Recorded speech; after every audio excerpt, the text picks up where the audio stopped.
and I would like to welcome Molly Fairhurst, who is part of this year's showcase section. And like personally, I was super happy when I saw her application in this year's open call, because for me, Molly is like, I'm a huge fan for years, so I'm personally super honored. Hi, can you hear me? Yes. Good, all right. Thank you so much for having me here. It's been really exciting to come to Prague again. This is me flying my private jet from the UK to here. Yeah, my name is Molly Fairhurst. I'm an artist, illustrator. Sometimes I animate, but I had some technical difficulties, so you won't actually see anything moving in this presentation, but just imagine it. It's really good. Seeing as this is a bit of a show and tell, I thought I'd start with two of my favourite images that I've made. And I think it speaks a lot to the kind of work that I do make. I'm interested in textures and collage and freaky little animals. And as of this summer, I have become quite fixated on vegetables and vegetable growing, and I forgot to include a photo in this presentation to let it be known that I won first prize at the village show for my homegrown chilies. Thank you. I'll show you them afterwards. Yeah, this is more of a broader collection of my work, specifically my client work, and I've been really blessed to apply these funny characters and animals and textures and lines to advertising, editorial, records. That dog is animated, but you can't see that.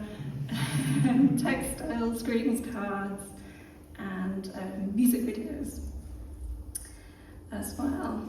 I'm just going to run through things really quickly because we don't have much time. But this is a project I did for H&M Kids. The project was to encourage children to engage in social justice, social causes, and it's really nice that my pictures, you know, that were this big in my, well, maybe this big in my sketchbook, were blown up huge, and in part might have motivated some nice things. But as much as a lot of my work is jolly or zany or whatever, you know, I also make work that is a bit more somber or sober, and these are some editorial pieces I've done over the years. You know, I mean, it's corny, but art is just life, and as much of life is silly and fun as it is more emotional. And this is one of my favourite projects I did for the Henry Moore Institute in Leeds. I worked with a poet called Anthony Varney Capildeo, and my brief was to translate the ideas of a poet into a visual format. And of course they described everything in such a poetic way and I really had to try and figure out what they were after. Anthony Varney, they visited this building and they were looking at this deep green marble, and they said when they looked into it, it was like looking through time and the sea, and yeah, I tried to, well, I did translate the poem in this way with all these fish. And a more recent project I did was for the New York Times, drawing one illustration every day for the month of July. every illustration had a newspaper in it. It was just a really cute and sweet project to do. And I was talking yesterday to a friend about how I was imagining my drawings in all these newspapers, and every day all these newspapers going in the recycling afterwards. But it's a nice thought, not a bad one. I hope they did recycle, anyway.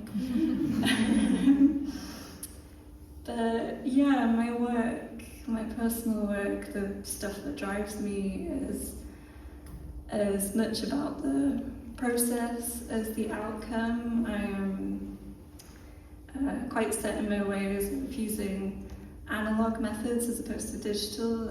The digital comes in to enhance things and I'll add colours or fix things in post, but for the most part, at least the main event of each illustration or drawing comes from paint or pastel or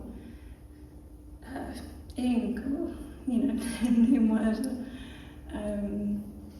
And last year I was struggling a little bit with, I suppose, what you would call an art block. I usually don't believe that those exist. I usually just tell myself, my motto is just, it's a drawing, it doesn't matter if it's bad, it's not the end of the world, no one's going to die, it's literally just a drawing.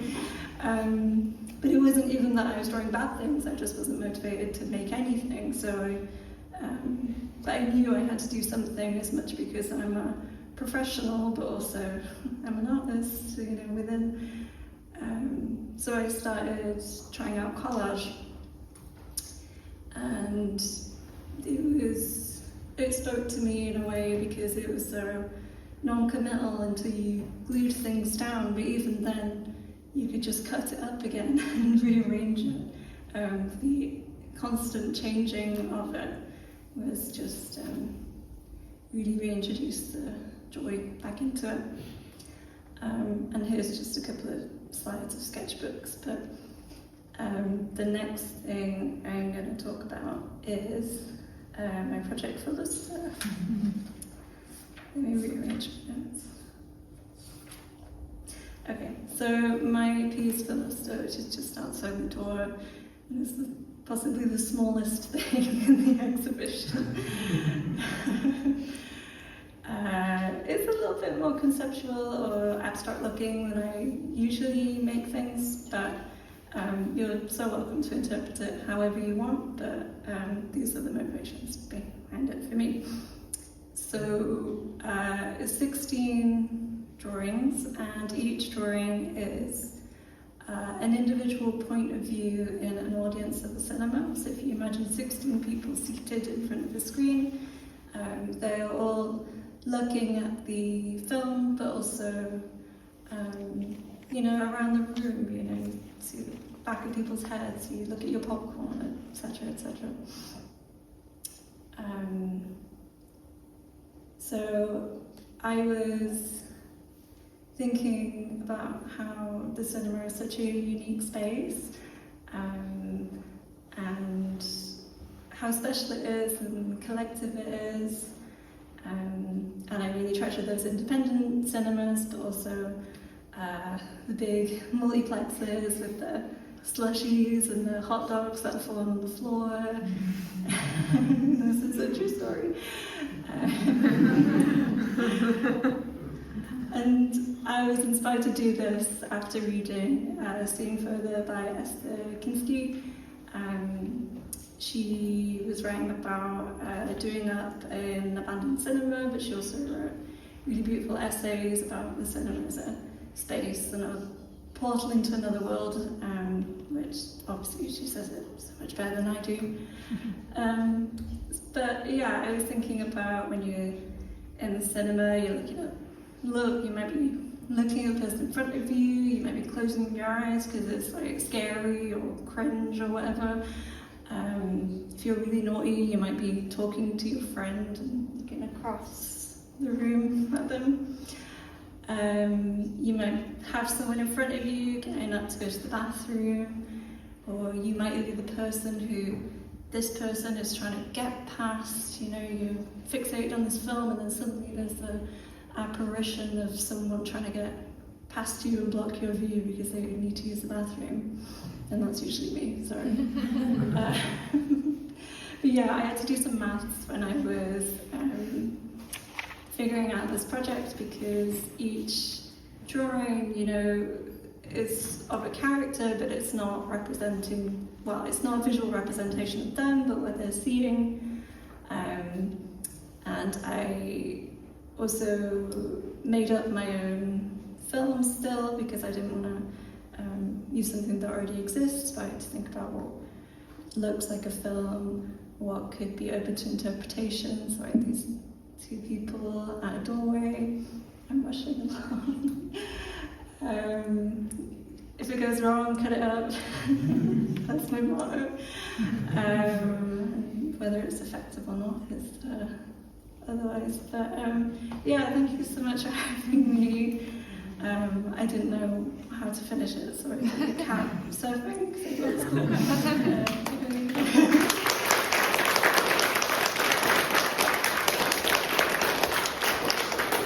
You, Molly, do you have any questions?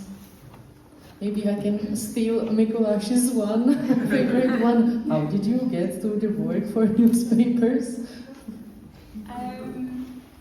Working for newspapers, I guess originally it was a lot of just emailing people.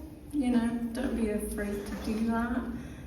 It feels kind of scary or like you're pestering someone, but it's fine, they get it all the time, it's normal. Just be normal about it. You know? Thanks for encouraging, it's nice. Do you have any questions for Molly? Yeah? Yeah, your work is so beautifully effortless, or at least it looks it. Do you ever go back and have to like draw something like 16 times to pick out like the one that looks the most easy? Like, do you ever have to like repeat your drawing before you are like sure this is the one? Yeah, sometimes. So usually if I'm just working on something and I can just work totally intuitively, it usually comes out alright. And if I like look at it and I'm like, oh, this bit's a bit rubbish, there have been times where I've tried to make it again, and then there's stuff in the original which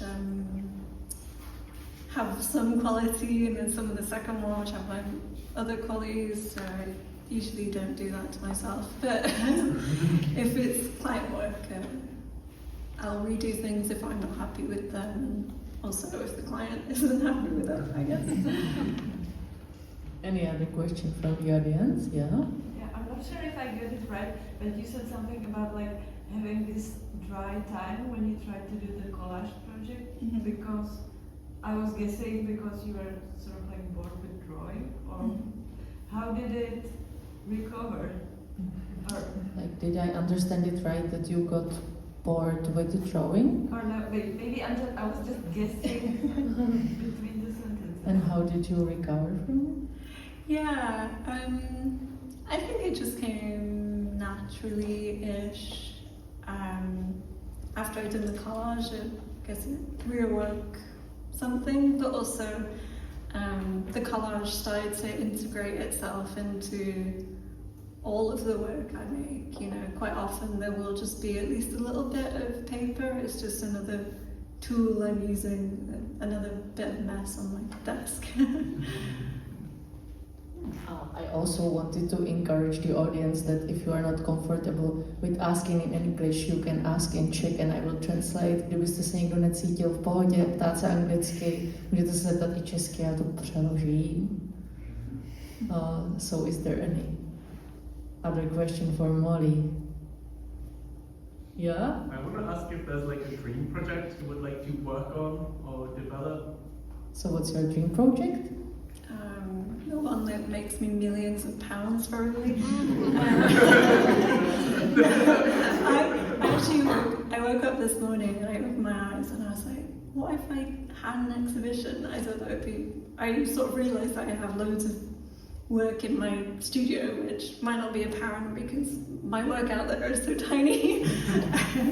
But I think that would be nice. I would just have to figure out how to do it. But I guess the dream job's always something that lets you do what you want and repays you adequately. And